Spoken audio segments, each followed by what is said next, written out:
How to add a Restart iPhone shortcut to Control Center in iOS 18. With the latest iOS 18, you don't need to struggle with side buttons in order to restart your iPhone. You can easily add Restart iPhone shortcut to your iPhone's Control Center with following steps. First, open Shortcuts app on your iPhone. Shortcuts is a free app that comes pre-installed with iPhone.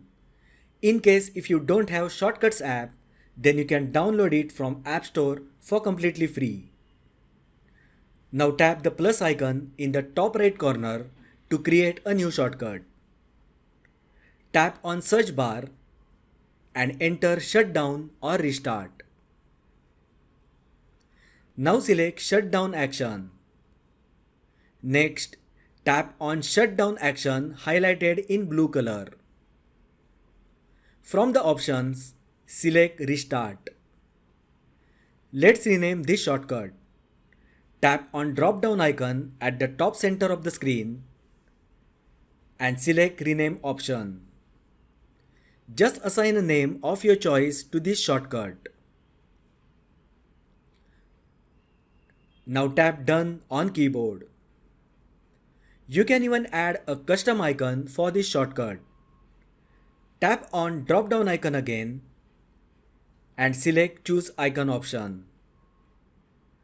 Tap custom icon selector option and you can choose any icon you like.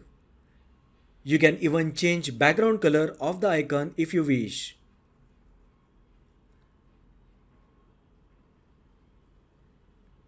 Tap done. Finally, tap done again on the top right corner of the screen to create a shortcut.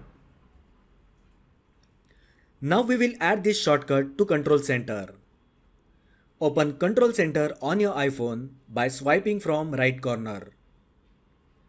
Now tap the plus icon at the top left to enter edit mode. Tap add a control at the bottom of the screen.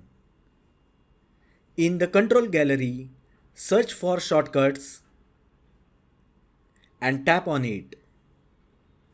Tap choose in the shortcut dialog and select the shortcut that we just created. Tap anywhere on the screen to get back to the control customization screen. By default, it will show both the icon and the text of the shortcut.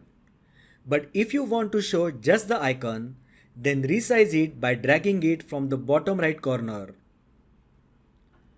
When you tap Restart iPhone shortcut in Control Center, you will get a confirmation box.